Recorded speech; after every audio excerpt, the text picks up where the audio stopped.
Please मत मार मुझे, प्लीज मत मारो मुझे, प्लीज मत मारो।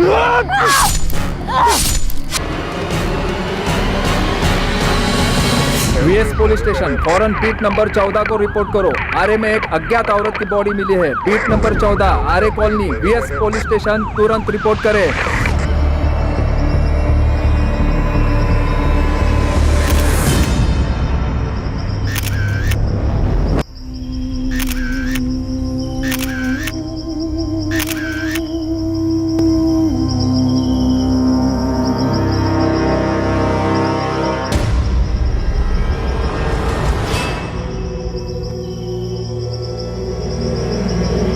अनगिनत वार किए गए, बहुत बुरी तरीके से मारा। कपड़े, अंगूठी, घड़ी और सैंडल देखकर तो ये लगता है किसी अच्छे घर की हो। बॉडी और पत्थर पे खून अभी भी ताजा है, मतलब मर्डर हुए ज्यादा वक्त नहीं हुआ है। सर, औरत की बॉडी से पर्स, फोन, आईडी ऐसा कुछ भी नहीं मिला जिससे इसकी पहचान हो सके, और आसपास भी ढूंढा है, कुछ भी नहीं मिला। कौन हो सकती है औरत? रीगेन 19। घड़ी ब्रांडेड है शायद, काफी महंगी लग रही है। लगता तो है सर, लेकिन कंफर्म करना पड़ेगा। और सर ये अंगूठी, ये सोने की लगती है। इस पे ये शायद कोई गुड लक स्टोन है। और टॉप? सर ये टॉप भी महंगा लग रहा है, शायद किसी मॉल वॉल से खरीदा होगा। जब ये बॉडी आपको मिली उससे तकरीबन 3 या 4 घंटे पहले इनका मर्डर हुआ है। हमें आरे में बॉडी मिलने की खबर सुबह 8:15 बजे मिली, तो मर्डर 4 से 6 के बीच में हुआ होगा। राइट, और इनके घाव अभी तक ताज़ा हैं। ये पत्थर पे जो ब्लड के सैंपल्स मिले हैं वो विक्टिम के ब्लड के सैंपल से मैच भी हुए हैं। मतलब विक्टिम का चेहरा इसी पत्थर से बिगाड़ा गया। राइट। डॉक्टर, चेहरे का नक्शा कुछ बचा जिससे विक्टिम की पहचान हो सके? पूरी तरह से कुचल दिया गया है, और किसी चाकू जैसी धारदार चीज से इनके पेट और छाती पे 21 दफा वार किए गए हैं। 21 बार किस तरफ इशारा करते हैं? इशारे का तो पता नहीं संजय, बट नफरत जरूर दिखती है। Sexual assault? नहीं, बट ये सेक्सुअली एक्टिव जरूर थी। आखिर कौन हो सकती है औरत? क्या कहानी है इसकी? क्यों किसी ने इस औरत को इतनी बेरहमी से मारा है? एक औरत जिसका बड़ी बेरहमी से कत्ल किया गया था। कौन थी औरत और क्या थी इसकी कहानी? और यह तभी पता चल पाता जब इसकी पहचान हो पाती, और इसकी पहचान ढूंढना ही इस केस में पुलिस के लिए सबसे बड़ी चुनौती बनने वाली थी।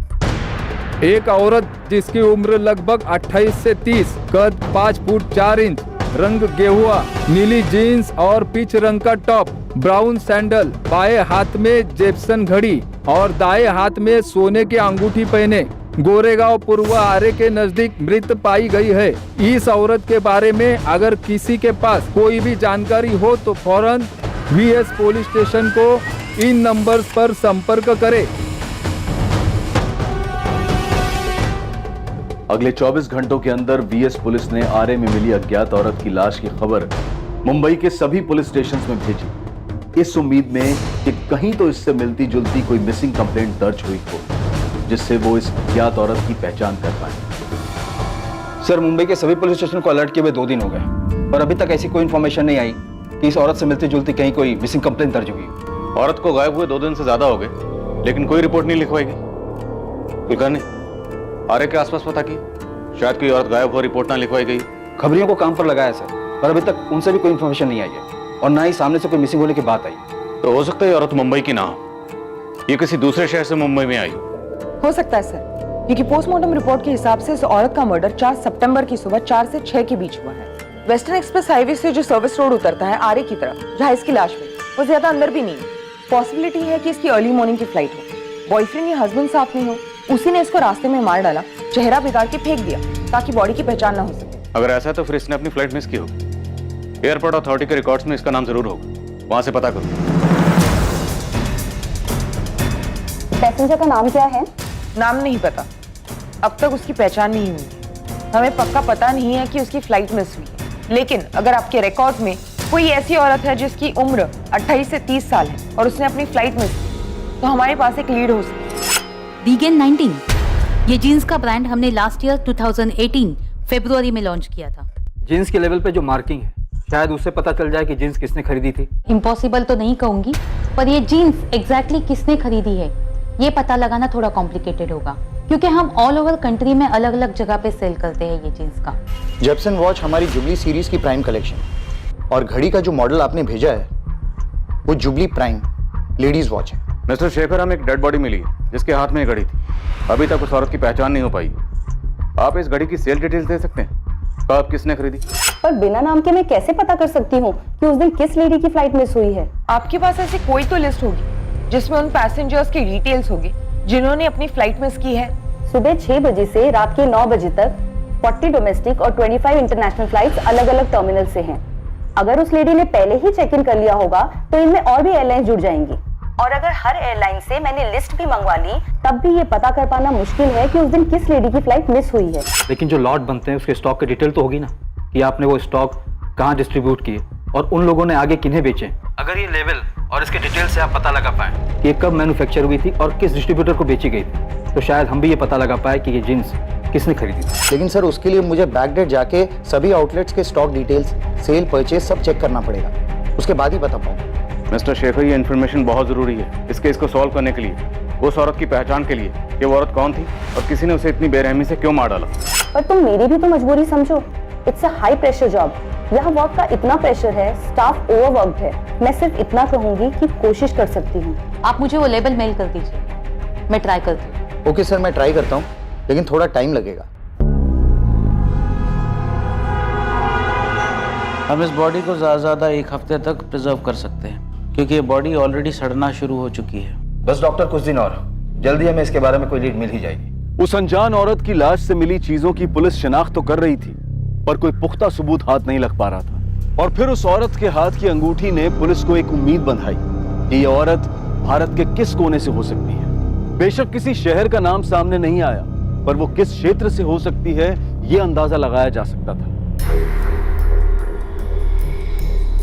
ये अंगूठी सोने की नहीं पीतल की है सर। सोना या पीतल में कोई फर्क नहीं पड़ता सर। असली कीमत इस स्टोन की है। ये स्टोन काफी कीमती है। कौन सा स्टोन है ये? इसे पुखराज कहते हैं, और इसे इस उंगली में, तर्जनी में, इंडेक्स फिंगर में पहना जाता है। हाँ, लाश की उसी उंगली में ये अंगूठी थी। आप बता रहे थे बहुत कीमती होता।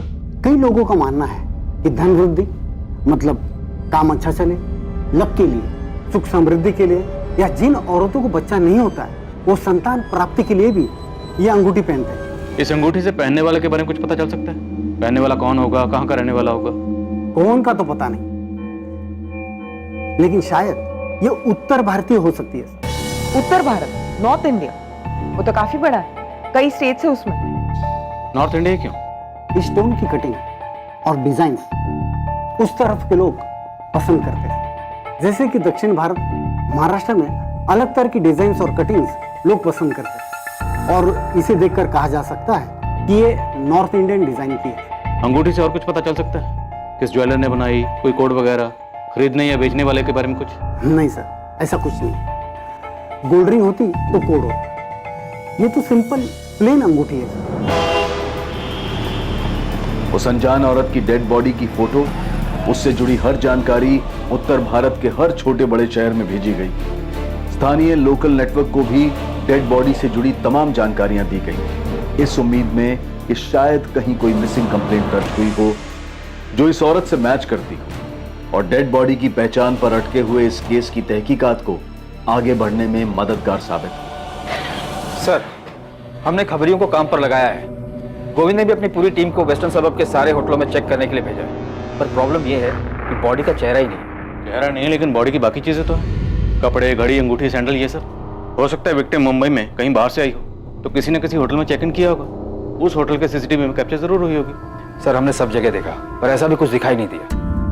कुलकर्णी, कहीं हम गलत ट्रैक पर तो नहीं? विक्टिम मुंबई की हो, मिसिंग हो, और मिसिंग कंप्लेंट लिखवाई नहीं गई, और उसके हस्बैंड या बॉयफ्रेंड ने अपना पीछा छुड़ाने के लिए उसको मार दिया, और चेहरा इसलिए बिगाड़ा गया ताकि पहचान ना हो सके। सर, फिलहाल तो हमें बॉडी के बारे में सोचना चाहिए कि क्या कर रहा है। मुर्दा घर वाले कह रहे हैं कि वो बॉडी को ज्यादा दिन नहीं रखते। मुझे तो लगता है हमें बॉडी को दफना देना चाहिए। जैसे कोई लीड मिलेगी, री-इंस्पेक्शन के लिए हम बॉडी वापस निकाल सकते हैं। North India, Lucknow, Jepson jubilee prime watch से एक इंफॉर्मेशन आई है। 17 अप्रैल 2019 को लखनऊ के एक आउटलेट से सेम मॉडल की घड़ी खरीदी गई थी। ये उसका बिल है। बिल में खरीदने वाले की सारी डिटेल्स हैं। राकेश अग्रवाल, खरीदार का फोन नंबर भी है 444939 राकेश अग्रवाल।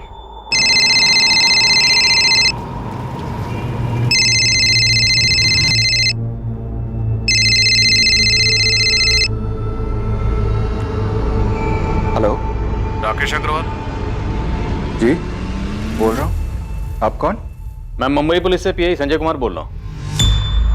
जी कहिए सर।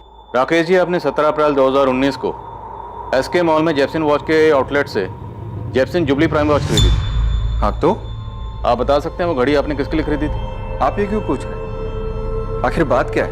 क्योंकि वैसे ही सेम घड़ी हमें मुंबई में एक औरत की डेड बॉडी पे मिली है। उसका मर्डर 4 सितंबर को हुआ था। हाँ तो सर मिली होगी, इससे मेरा क्या लेना देना? देखिए सर, वैसे पूरी दुनिया में एकलौती घड़ी तो नहीं बनी होगी ना। हम लखनऊ पुलिस से कांटेक्ट कर चुके हैं, वो बहुत जल्द आपके एड्रेस पर पहुंच रही होगी। ये क्या बकवास है सर? अब वैसी ही घड़ी किसी डेड बॉडी पर मिली है तो इसमें मेरा क्या कसूर है? मतलब उसके लिए आप मुझे परेशान करेंगे? हम सिर्फ ये जानना चाहते हैं कि वो घड़ी आपने किसके लिए खरीदी थी। सर मैंने अपनी वाइफ के लिए खरीदी थी, ये उसका बर्थडे गिफ्ट था। 20 अप्रैल को उसका बर्थडे होता है तो इसलिए मैंने 17 अप्रैल को खरीदा था। क्या नाम है आपकी वाइफ का और इस वक्त कहाँ है? प्रिया अग्रवाल, वो किचन में है और मेरा लंच पैक कर रही है।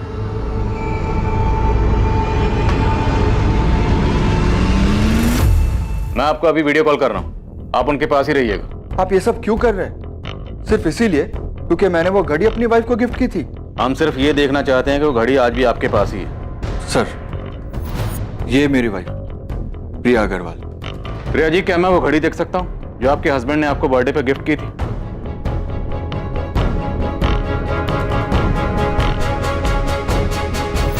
इतना काफी है या और कुछ देखना है आपको, जिससे आपको और तसल्ली हो जाए? पैन कार्ड, आधार कार्ड, राशन कार्ड या और कुछ?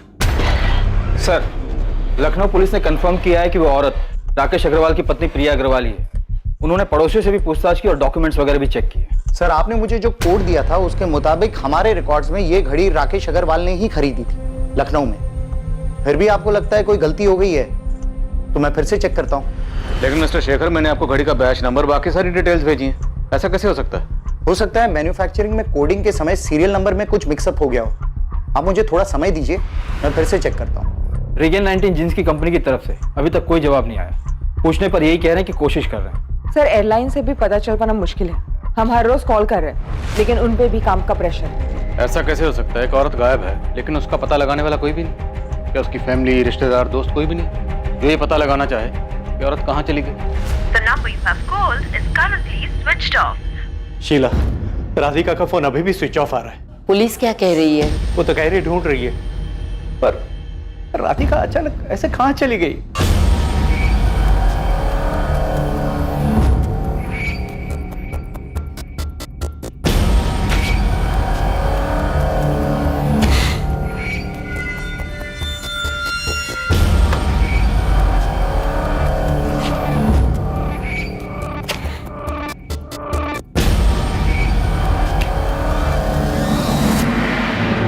बारह दिनों की कोशिश और मेहनत के बावजूद आरे के जंगल में मिली अनजान औरत की लाश को बिना नाम दफनाना पड़ा, क्योंकि पुलिस अब तक उसकी पहचान ढूंढने में नाकामयाब रही थी। दूसरी तरफ एक दूसरे एरिया की पुलिस को भी एक औरत की अज्ञात लाश मिली थी। इस लाश की भी पहचान नहीं हो पाई थी और उसे भी दफनाया जा रहा था, और इसकी जानकारी वीएस पुलिस स्टेशन को नहीं थी।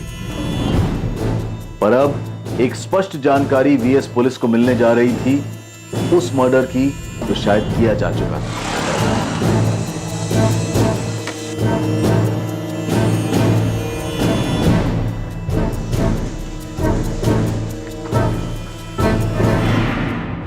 आसिफ मोहम्मद नाम है साहब उसका, मलाड वेस्ट में रहता है। उसको उठाइए, आपको सब कुछ मालूम पड़ जाएगा।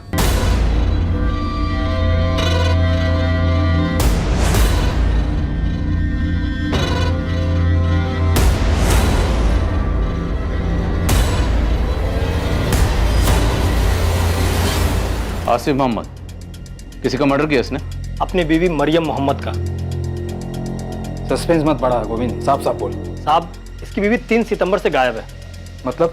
मतलब ये कि वो अपन लोगों को एड़ा बना रहा है। आरे में जो औरत का डेड बॉडी मिला है ना, उसका हुलिया इसी ने चेंज किया ताकि पुलिस को लगे कि ये किसी अच्छे घर की औरत है और पुलिस का ध्यान इस आसिफ पे जा ही नहीं। चल आसिफ मोहम्मद का एड्रेस है, देखते हैं कितना सही है तेरा टिप।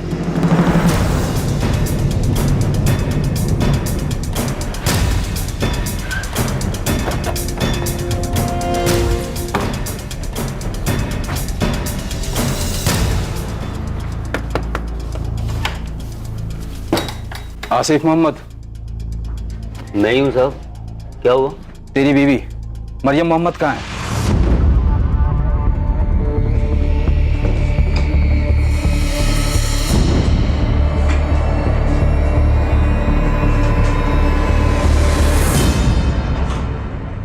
मैंने मरियम को मारा? अपनी बीवी को? क्या बात कर रहे हो साहब? मारा नहीं तो गई कहाँ? पूरा घर छान मारा। तुमने अपने घर से उसकी एक एक चीज गायब कर दी। ये अंगूठी, घड़ी, सैंडल और ये जीन्स, ये सब कहां से लाया था मरियम की बॉडी को पहनाने के लिए? साहब आपको किसने बोला ये मरियम है? अच्छा चल तो बताइए कौन है? अब ये कौन है साहब तो पता नहीं, लेकिन मरियम से मेरी रोज बात होती है। अगर मैं सुबह बात नहीं कर पाता हूँ तो रात को अक्सर जरूर बात हो जाती है। आपको अगर यकीन नहीं हो तो मैं आपकी अभी उससे बात करवा देता हूँ। अच्छा बात करो। क्या साहब, आपको किसी ने कुछ भी बोला और आप भी ना। लो साहब घंटी जा रही है, आप खुद ही बात कर लो, आपको यकीन। सलाम वालेकुम, कैसे हैं आप? आप कौन बोल रही हैं? पहले आप बताइए, आप कौन बोल रहे हैं? ये तो मेरे शौहर आसिफ का नंबर है, आपके पास कैसे आया? मैं मुंबई पुलिस से इंस्पेक्टर संजय शर्मा बोल रहा हूँ। इंस्पेक्टर? लेकिन ये तो मेरे शौहर आसिफ का नंबर है। वो ठीक तो है ना? मेरी बात कराइए उनसे। बात करवाएंगे, लेकिन पहले आप ये बताइए कि आपके शौहर का पूरा नाम क्या है? आसिफ मोहम्मद। आखिर बात क्या है बताइए मुझे, और इस तरह डराइए मत। और आपका पूरा नाम क्या है? मरियम मोहम्मद। अल्लाह के वास्ते मेरी उनसे बात कराइए, बड़ी मेहरबानी होगी। सर हमें आसिफ के घर से किसी भी औरत का कोई सामान नहीं मिला। मैंने उसके घर के आसपास पूछा, लेकिन सबका यही कहना है कि उसको कभी किसी औरत के साथ नहीं देखा उन्होंने। मरियम मोहम्मद? जी हाँ, आसिफ मोहम्मद की पत्नी। पत्नी? पर मैडम वो तो यहाँ पे अकेले ही रहता है, उसके साथ कभी कोई औरत को देखा ही नहीं है। उसकी पत्नी तो जोधपुर में रहती है, उसने एक बार बताया था। सर लगता है इस बार भी घड़ी वाले राकेश अग्रवाल की टिप की तरह ही रॉन्ग नंबर लगा है। लगता है गोविंद का दिमाग खराब हो गया, ब्लाइंड मर्डर में ब्लाइंड टिप दे रहा। खामखा आपने मेरी बीवी को डरा दिया साहब। और आपको किस बेवकूफ ने बोला कि मैंने अपनी बीवी का मर्डर किया? काम क्या करता था? दिहाड़ी मजदूर हूँ, कारपेंटरी करके जैसे तैसे 2 पैसे कमाता हूँ साहब, और उन 2 पैसे में से बचाकर अपने घर भेजता हूँ ताकि मेरी बीवी हमारे बेटे इखलाक को अच्छी तालीम दे सके, अच्छा खाना खिला सके। पुलिस को लगने लगा था कि लखनऊ के राकेश अग्रवाल की तरह उन्हें एक बार फिर गलत जानकारी दी गई थी, लेकिन आसिफ के जरिए पुलिस के सामने एक ऐसा खुलासा होने जा रहा था जो इस केस को एक अलग ही स्तर पर, एक अलग ही मोड़ पर ले जाने वाला था। अरे गोविंद, ये क्या मजाक लगा रखा है? हमारे सामने आने से पहले एक बार ठीक से पता तो कर लेता। आपको मेरे से ज्यादा वो आसिफ की बात पे भरोसा है? मैं बोल रहा साहब, मर्डर वही किया है। यदि खबर गलत निकली ना तो नेटवर्क छोड़ के आउट होने को तैयार है मैं। अरे गोविंद, उसकी बीवी मरियम तो जोधपुर में है, हमने बात की उससे। वो अपन लोगों को फिर से घुमा रहा है साहब। उसका इधर एक औरत के साथ सेटिंग है। अपना पंटर लोग उस औरत का एड्रेस ढूंढ देंगे। नाम और एरिया मालूम है मेरे को, प्रीति नाम है साहब, धंधा करती है उधर मीरा रोड में, किधर तो रहती है साहब। मैं पक्का बोलता है, आप बोलो तो मैं स्टाम्प पेपर पे लिख के देने को तैयार है कि जिस लेडीज का डेड बॉडी आप लोग को मिला है ना, वो मरियम मोहम्मद ही है साहब। राजेश सर, मैं अभी आपको एड्रेस मैसेज करती हूँ। जोधपुर घंटा घर के आसपास ही कहीं मरियम मोहम्मद का घर है। घर पे जो औरत आपको मिलेगी, हमें उसकी पूरी डिटेल्स चाहिए, सारे document, Aadhaar card, voter card, PAN card, जिससे ये प्रूव हो सके कि वही मरियम मोहम्मद है। ठीक है निर्मला, आप फौरन उसका एड्रेस भेजो, इससे पहले कि वो भागने की कोशिश करे। मैं एक टीम लेकर उसके घर पहुंचता हूँ। आपको जो करना है करो, जो देखना है देखो, लेकिन मुझे बताओ तो सही, आपको कौन गुमराह कर रहा है कि मैंने अपनी बीवी को मारा है? ये गोविंद को क्या हो गया? नशा वशा करने लगा है क्या? वो तो अब भी यही कह रहा है सर कि आसिफ ने अपनी बीवी को मारा और उसकी लाश को ठिकाने लगा दी। वो तो ये भी कह रहा है कि उसकी एक गर्लफ्रेंड है, प्रीति नाम है उसका, धंधा करती है, और उसी के लिए उसने अपनी वाइफ मरियम को मारा है। ये आसिफ अपनी बीवी मरियम का कत्ल यहाँ करता है मुंबई में, फिर दूसरी मरियम जोधपुर में पैदा कर देता है। घर नहीं, ये आसिफ इतना शातिर है क्या?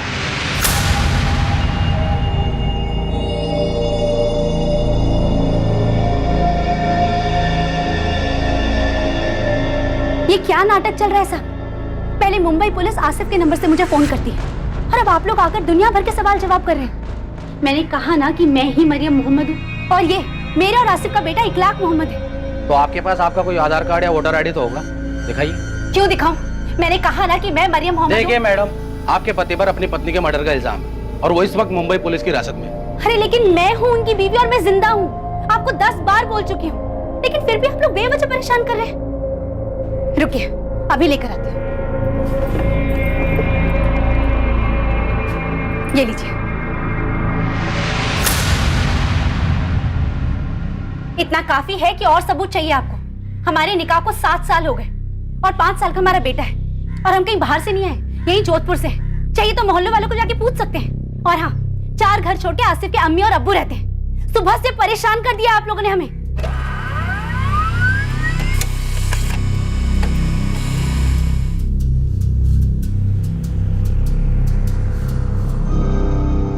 सॉलिड झोल किया सब आसिफ ने।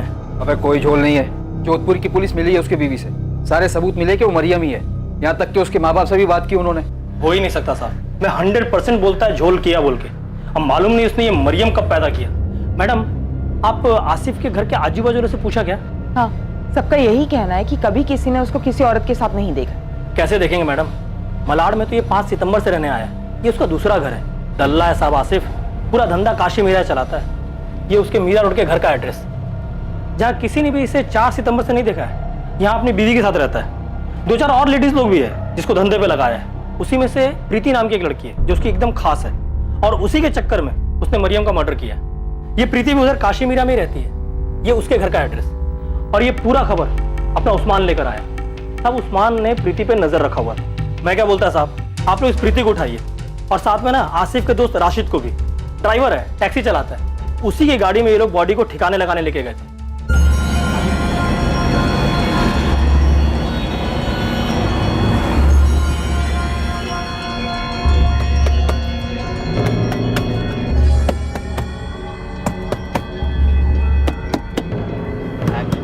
आसिफ, डिग्गी में से आवाज आ रही है। अबे तूने गला तो ठीक से दबाया था ना? हाँ यार, जब मैंने उसका गला दबाया था ना, पूरी सांस रुक गई थी उसकी। अब क्या करेंगे?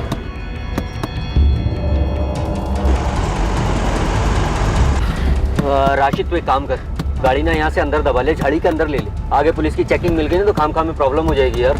ठीक है भाई।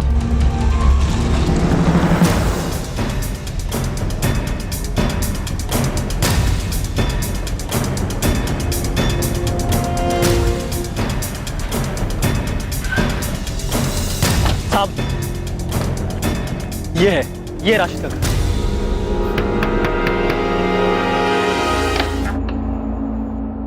राशिद खान, चल। मैडम, मैडम छोड़िए मैडम, कहाँ लेके जा रही है मेरे को? आसिफ मोहम्मद से मिलवाने इंतजार करें। अरे साहब मुझे कहाँ लेके जा रहे हो? साहब मेरी बात टैक्सी टो करवा के पुलिस स्टेशन चल। अरे साहब मेरी बात तो सुनो, साहब मेरे किए क्या? हाँ साहब, यही आसिफ मोहम्मद का घर था, यही रहता था वो। और साहब, सबको मालूम है वो क्या काम करता था। सिर्फ वही नहीं, उसकी बीवी भी इस धंधे में उसके साथ थी। बहुत नकचड़ी औरत थी साहब, एक बार हमारी जिग भी हो गई थी उसके साथ। ये क्या बकवास कर रहे हो तुम लोग? हाँ, मैंने कभी तुम लोगों को धंधा करने के लिए बोला है? नहीं ना? ये शरीफों की रहने की जगह है। तू ना अपने गंदे धंधे अपने पति के साथ कहीं और जाके कर। पूरे मोहल्ले को गंदा कर रखा है तूने और तेरे पति ने। मुझे तो यहाँ कोई दिक्कत नहीं है, दिक्कत तो तुम लोगों को है, और बहुत ज्यादा गंदगी भी लगती है। तो तुम लोग जाओ, मैं क्यों जाऊँ? हाँ, मैं तुम्हारे यहाँ झांकने के लिए आती हूँ? नहीं ना? ये उसकी बीवी है, मरियम मोहम्मद। नहीं तो, ये उसकी बीवी नहीं है। नाम मरियम था कि क्या था क्या मालूम, ये तो झूठ भी बोल सकती है। यहाँ तो सब लोग उसको सबीना बुलाते थे। निकलो यहाँ से, पूरा। ये तो देख, ये औरत है ये।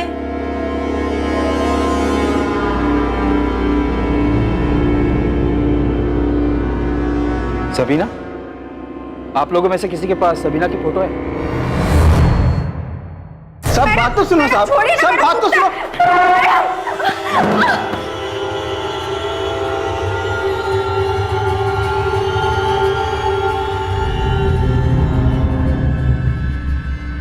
सबीना, काशी मीरा में यही नाम रखा था ना मरियम का? अब 2 मिनट में मुझे पूरा सच बाहर चाहिए, वरना तीनों को यहीं गाड़ दूं। इसी को मारकर फेंका था ना आरे के जंगलों में? यही है ना तेरी बीवी? असली मरियम मोहम्मद। आखिरकार ऐसा लगने लगा था कि उस अज्ञात लाश को पहचान मिलने जा रही है, जो पुलिस को आरे के जंगल में मिली थी। 14 दिन पहले जिसका मर्डर हुआ था और अभी तक पता नहीं चला था कि वो कौन थी और उसे क्यों मारा गया था। पुलिस का मुखबिर गोविंद कत्ल के मकसद और पुख्ता सबूतों के साथ पुलिस के पास आया, पर आसिफ और उसके साथी राशिद और प्रीति एक ऐसे मर्डर का खुलासा करने वाले थे जो पुलिस के भी होश उड़ा देने वाला था और मर्डर के केस को एक नया मोड़ देने वाला था। हाँ साहब, हमने यहीं से मारा है, लेकिन ये मरियम नहीं है, सबीना है। मरियम तो मेरी पहली बीवी का नाम है, जोधपुर में रहती है, जो आपकी बात कराई थी ना मैंने फोन पे। सबीना कौन है? सबीना कुरैशी, ये भी धंधा करती थी साहब। मैं दिल्ली में मिला था इससे। मैं दिल्ली में 4 साल से काम कर रहा था साहब, वहीं 2 साल पहले इससे मिला था। ये लो, इस एड्रेस पे जाना है। और ये कैसे कपड़े पहन रखे हैं तुम लोगों ने? अरे थोड़े ढंग के कपड़े पहन के जाना, बड़े लोग हैं, समझ गई? और सुनो, जो बोले चुपचाप कर देना, खुश करके आना। बहुत मोटी पार्टी है, रेगुलर क्लाइंट बनाना है उन्हें। जी मैडम। अच्छा एक बात और, होटल के रिसेप्शन पे जाके ना खुद को गेस्ट बताना। क्या बताओगी? गेस्ट। और अंग्रेजी में बोलना। चलो जाओ, घबराओ मत जाओ। अरे सबीना जी जरा गौर तो फरमाइए। ये ले तेरा हिस्सा। मैं और सबीना मिलके काम करते थे। सबीना लड़कियां ढूंढ कर लाती थी, ऐसी लड़कियां जिन्हें धंधा करने में कोई एतराज नहीं होता था। मैं ऐसे ही अनजान लोगों को दोस्ती के मैसेज भेजता था, जिसमें घुमा फिरा के धंधे की बात लिखता था। उसमें से कोई जवाब देता तो उसे हाई क्लास लड़की देने का ऑफर देता था। बिल्कुल साहब, बिल्कुल, आप फिक्र मत करो साहब। अरे नहीं साहब, टेंशन लेने की जरूरत नहीं है। आप जहाँ कहोगे लड़की पहुँच जाएगी, किसी को पता नहीं चलेगा। आप फिक्र मत करो। अरे मैं हूँ ना, देख लेना साहब, आप खुद ही बोलोगे यार आसिफ तूने दिल खुश कर दिया। सब सही चल रहा था साहब, पर फिर एक दिन हमारी एक लड़की पुलिस की रेड में पकड़ी गई और फिर पुलिस ने मुझे और सबीना दोनों को गिरफ्तार कर लिया। हम दोनों जमानत पर बाहर तो आ गए, पर पुलिस रिकॉर्ड में आने के बाद वहाँ काम करना मुश्किल हो रहा था साहब। जैसे ही धंधा शुरू करते पुलिस उठा लेती। खर्चा पानी देने में तेल निकल गया हम लोगों का। बस मैंने और सबीना ने तय किया कि हम दिल्ली ही छोड़ देंगे और 1 साल पहले हम लोग मुंबई आ गए। यहाँ आके हमने काशीमीरा में अपना धंधा जमा लिया। ओए, तेरे धंधे पानी में हमें कोई इंटरेस्ट नहीं, सीधा मुद्दे पे है, वरना तेल निकाल देंगे मार मार के तेरा। सर वही तो बता रहा हूँ मैं आपको। यहाँ ये प्रीति है ना, ये सामने से चलकर आई, पहले से इस धंधे में थी। मुझे सिखाएगा? आसिफ कल पैदा नहीं हुई मैं, समझा? एक तो प्रीति सामने से खुद चल के आई है, ऊपर से पूरे हफ्ते में 2 ग्राहक के पास भी नहीं गई है। अरे कैसे जाएगी वो, तबीयत ठीक नहीं है उसकी। तबीयत ठीक नहीं उसकी है? तबीयत ठीक नहीं है उसकी? मुझे घुमाएगा तू? मुझे पता नहीं मेरी पीठ पीछे क्या चल रहा है, पता नहीं है मुझे। हाँ ए सबीना, बहुत ज्यादा कर रही है तू, बोल रहा हूँ। मैं ज्यादा कर रही हूँ? मैं ज्यादा कर रही हूँ? हाँ तुझे क्या लगा तू कल की आई हुई प्रीति के साथ टाका भिड़ाएगा और मैं चुपचाप बैठी रहूंगी? मरियम नहीं हूँ मैं जो चुपचाप एक कोना पकड़ के रोने बैठ जाऊँ, समझा? साला चैन से खाना भी दुश्वार कर दिया तूने, जब से बकवास कर रही है तू। आसिफ एक बात ना कान खोलकर सुन ले, अगर तूने कहीं और मुंह मारा ना तो खाना छोड़ उल्टा मैं तुझे खा जाऊंगी, समझा? और हाँ जाकर ना अपनी प्रीति को बोल दे यहाँ से उसका धंधा बंद, जहाँ से ये वहीं चली जाए। कल से मुझे यहाँ को दिखनी नहीं चाहिए, समझा? ऐसे आंखें फाड़ फाड़ के क्या देख रहा है? जितना बोला उतना कर, चल निकल यहाँ से। मैं सबीना को खुश रख रहा था, माँ मरियम को भी और यहाँ इस प्रीति को भी, लेकिन ये सबीना कुछ सुनने को तैयार ही नहीं थी साहब। खुद किसी की जगह मारकर बैठी थी और अब उसे धर्मपत्नी बनना था। आसिफ की जिंदगी में सारी जगह उसे अकेली को चाहिए थी। सबीना को कैसे मारा और कहाँ मारा? वहीं काशीमीरा वाले घर में, रात के अंधेरे में गला दबा दिया उसने।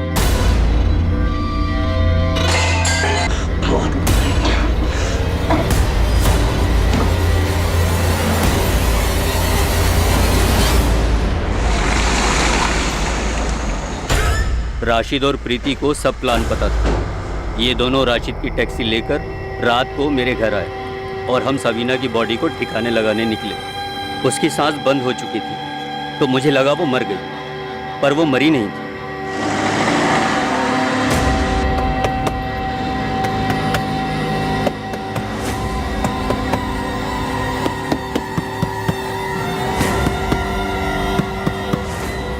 हम तीनों उसकी बॉडी चैम्बूर में कचरे के ढेर में फेंकने वाले थे, पर फिर हमें प्लान चेंज करना पड़ा साहब।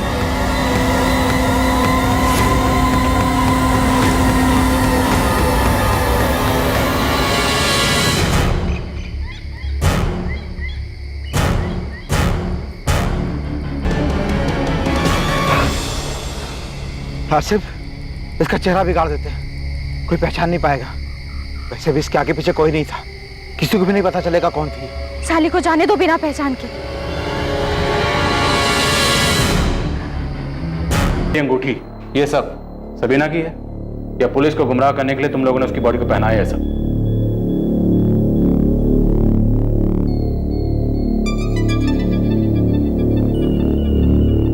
साहब सच बोल रहा हूँ, हमने सबीना की बॉडी पर कुछ नहीं डाला।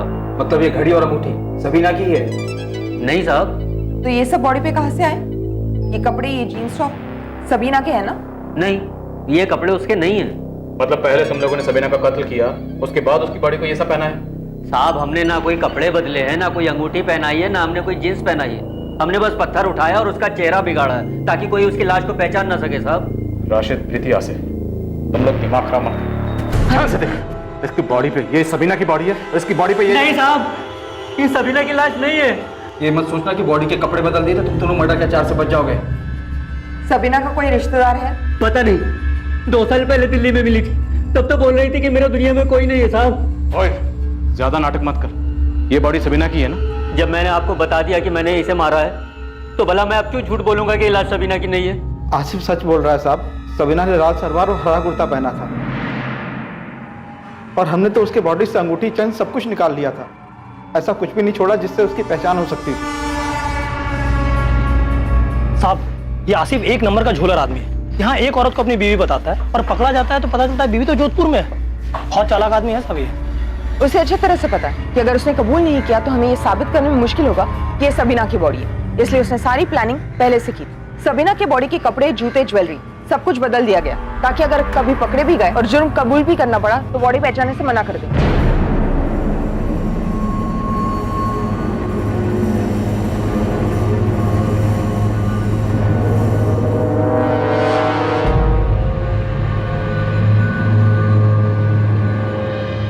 डीएनए टेस्ट का तो सवाल ही नहीं उठता जब वो खुद बोल रहा है कि उसे पता नहीं कि सबीना कहाँ से थी, उसका परिवार है भी या नहीं। एक और तरीका है इनसे सच उगलवाने का, इन तीनों को अलग अलग तोड़। निर्मला, तुम प्रीति को देखो, मैं और कुलकर्णी राशिद और आसिफ को संभालते। एक टीम आसिफ और राशिद को लेकर उस स्पॉट के लिए निकली जहां उन्होंने सबीना की लाश को फेंका था। दूसरी टीम क्राइम स्पॉट का पता लगाने के लिए प्रीति को लेकर अलग से निकली।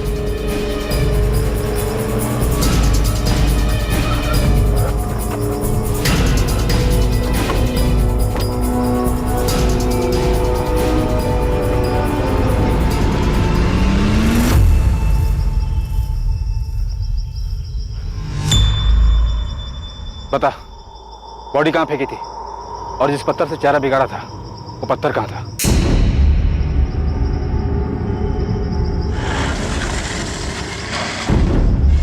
तुमने बॉडी यही फेंकी थी? हाँ मैडम, वो जो पेड़ है ना वो साइड में, पत्थर उसी के पास पड़ा था।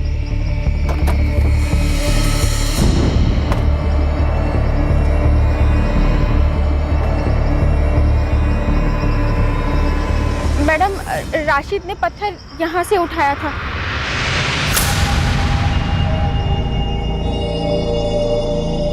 और सबीना की लाश यहाँ पड़ी। पक्का तुमने बॉडी यही फेंकी थी? हाँ मैडम। बता जल्दी, कहाँ फेंकी थी? साहब, हमने सबीना की लाश को यहाँ नहीं फेंका था साहब। यहाँ नहीं फेंका था तो कहाँ फेंका था? साहब, ये जगह तो गोरेगांव हाईवे से 2 मिनट की दूरी पर है। हम लोग तो आरे के उस पार पवई तक निकल गए थे और वहाँ सबीना को होश आ गया था तो हम लोगों ने गाड़ी अंदर की तरफ ले ली थी। सर, मुझे लगता है ये लोग सच बोल रहे हैं क्योंकि प्रीति हमें जिस जगह लाई है ये भी आरे का एक हिस्सा है, लेकिन ये उसका दूसरा छोर है, पवई साइड की तरफ। ओके निर्मला, तुम वहीं रुको, हम लोग भी यहाँ से निकल रहे हैं। आसिफ और राशिद भी यही कह रहे हैं कि उन्होंने सबीना की बॉडी यहाँ नहीं फेंकी थी। चलो, जहाँ बोल रहे हो वहाँ चलते हैं, देखते हैं क्या बताते हो तुम लोग? कहाँ फेंकी थी बॉडी तुम लोगों ने?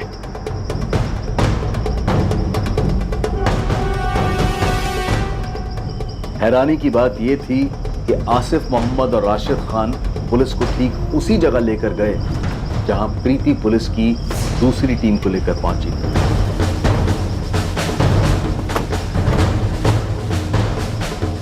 भाई साहब, हमने सबीना की लाश को उस पेड़ के पास फेंका था और पत्थर भी वहीं था साहब। सर, प्रीति ने भी बिल्कुल यही कहा था कि लाश यही फेंकी थी और पत्थर भी यही था। ये एरिया तो हमारे अंडर में आता भी नहीं, ये तो सीआर मार्ग पुलिस स्टेशन के अंडर में आता है। और दूसरी तरफ आसिफ कह रहा है कि उसने अपनी बीवी सबीना को 3 सितंबर की रात को गला दबाकर मारा। हमें बॉडी 4 सितंबर को मिली और पोस्टमार्टम रिपोर्ट के हिसाब से मर्डर 4 सितंबर की सुबह 6 बजे के आसपास हुई। तो फिर इस हिसाब से जो बॉडी हमें मिली वो सबीना की नहीं हो सकती। फिर किसकी बॉडी है? हमें सीआर मार्ग पुलिस स्टेशन से पता करना चाहिए कि क्या 3 सितंबर की सुबह उन्हें यहाँ से कोई बॉडी मिली थी या नहीं।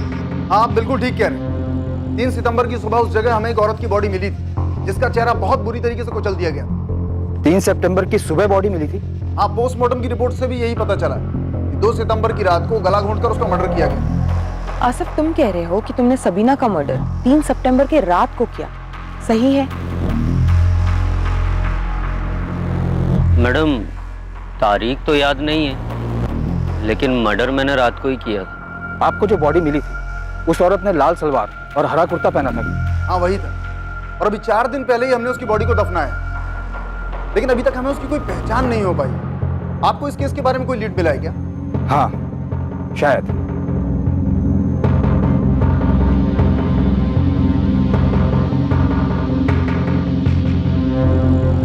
हाँ साहब, ये सबीना ही है। ये आसिफ सच बोल रहा है। ये लाल सलवार और ये हरा कुर्ता हमें बॉडी से ही मिले। संजय जी, आपने हमारा केस ही सॉल्व कर दिया।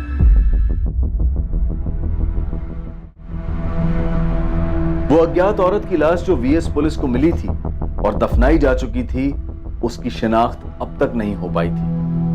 उसकी पहचान सामने आनी अब भी बाकी थी। गोविंद, तेरी टिप ने श्रीकांत का केस तो सॉल्व कर दिया, लेकिन हमारा केस अभी वहीं अटका हुआ है। सवाल अब भी यही है कि औरत कौन थी, उसे किसने मारा और क्यों मारा। ये तो मेरे को भी समझ में नहीं आ रहा सर। पहली बार ऐसा हुआ है कि इतना खोद के निकालने के बाद पता चला कि मर्डर तो हुआ है, पर अपने केस के अलावा दूसरा ही केस सॉल्व हो गया और अपना केस वहीं का वहीं रखड़ रहा है। जैसे आसिफ सबीना को मारकर चुप बैठा था, वैसे कोई है जो इसे मारकर चुप बैठा है और इसे कोई पूछने वाला नहीं। शायद हो सकता है कि पूछने वाला हो और पूछ भी रहा हो, लेकिन उसे जवाब ना मिल रहा। अब तो मेरा यकीन और भी पुख्ता हो चला, ये औरत मुंबई की नहीं थी, ये औरत किसी दूसरे शहर से मुंबई में आई हो।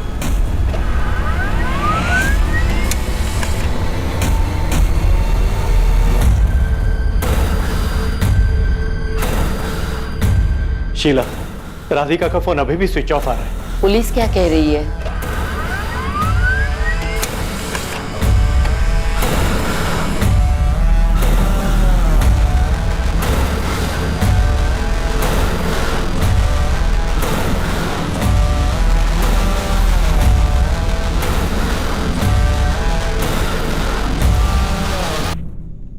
ये नैना सब्रवाल और ये उसका बॉयफ्रेंड आशीष मिश्रा। ये दोनों फोटो चंडीगढ़ पुलिस ने भेजी। सर, नैना की डिटेल्स उस डेड बॉडी से मैच करती है जो हमें आरए में मिली। ये दोनों 18 अगस्त से गायब और इन दोनों की फैमिली ने मिसिंग कंप्लेंट भी दर्ज करवाई। ऑनर किलिंग, इज्जत के नाम पर लड़की को मार डाला शायद। सर, ये राधिका जो उम्र 27 साल, 21 अगस्त से पटना से मिसिंग। 22 अगस्त को उसके पिता रमाकांत झा और मां शीला झा ने मिसिंग कंप्लेंट लिखवाई थी पटना पुलिस में। इसके डिटेल्स भी बिल्कुल मैच करती है उस डेड बॉडी से जो हमें आरए में मिली। इसके पिता इसकी शादी करवाना चाहते थे, जिसकी वजह से राधिका का झगड़ा उसके पिता से हुआ और वो घर छोड़ के चली गई। उसके बाद से उसकी कोई खबर नहीं। अजब की बात यह है कि जो डेड बॉडी हमें मिली थी, अगर वो डेड बॉडी नैना सब्रवाल की थी, तो फिर उसका बॉयफ्रेंड आशीष कहाँ है? और अगर ये डेड बॉडी नैना की नहीं बल्कि राधिका झा की है, तो एक सवाल ये है कि राधिका झा पटना से मुंबई कैसे है, किसके साथ है, इसे किसने मार डाला और क्यों मार डाला? और अगर ये डेड बॉडी इन दोनों में से किसी की नहीं है, तो क्या हमें राधिका और नैना इन दोनों को भी ढूंढना चाहिए, जैसे हमने सबीना का पता लगा? जो भी हो, अब हम इस केस में इतना आगे आकर रुक तो नहीं सकते। अब हमें विक्टिम का पता लगाना ही होगा, फिर चाहे विक्टिम कोई भी हो।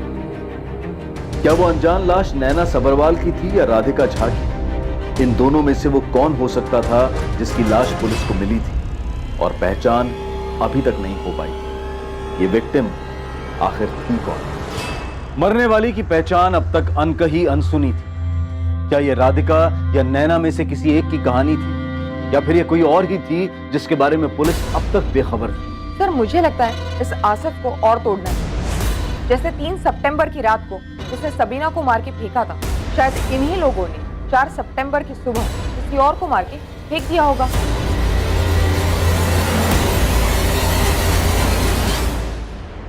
क्या वाकई में इस अज्ञात औरत की पहचान और उससे जुड़े सभी सवालों के जवाब के लिए सिर्फ आसिफ मोहम्मद जिम्मेदार था, या फिर कोई और था जो पुलिस की आंखों में धूल झोंक रहा था? राकेश, जो घड़ी तुमने मुझे मेरे बर्थडे पे गिफ्ट की थी, पुलिस फोन करके उस घड़ी के लिए इतने सवाल क्यों कर रही है? तुम क्या कहना चाहती हो प्रिया? तुम्हें लगता है कि वैसी घड़ी मैंने किसी और को भी गिफ्ट की है? की है क्या? एक तरफ एक अनजान पीड़ित औरत की लाश जमीन के नीचे दफन थी, और दूसरी तरफ जुर्म करने वाला अपराधी भी गुमनामी के पीछे छुप गया था। और ये गुमनामी पीड़ित की पहचान न हो पाने की वजह से पैदा हुई थी। वो पीड़ित जो खुद अपनी कहानी बयां नहीं कर सकती थी कि उसके ऊपर क्या बीती थी। तमाम तरह की मुश्किलों और चुनौतियों को पार करते हुए पुलिस ने ये केस कैसे हल किया? उस औरत, उस अज्ञात पीड़ित की पहचान करते हुए पुलिस कातिल और कत्ल के मकसद तक कैसे पहुंची, ये हम देखेंगे इस केस के दूसरे और आखिरी भाग में। अब मैं अनूप सोनी आपसे विदा लेता हूं, और याद रखें, क्राइम और आपके बीच में सिर्फ इतना फर्क है कि आप कितने सतर्क हैं। सतर्क रहें, सुरक्षित रहें। जय हिंद।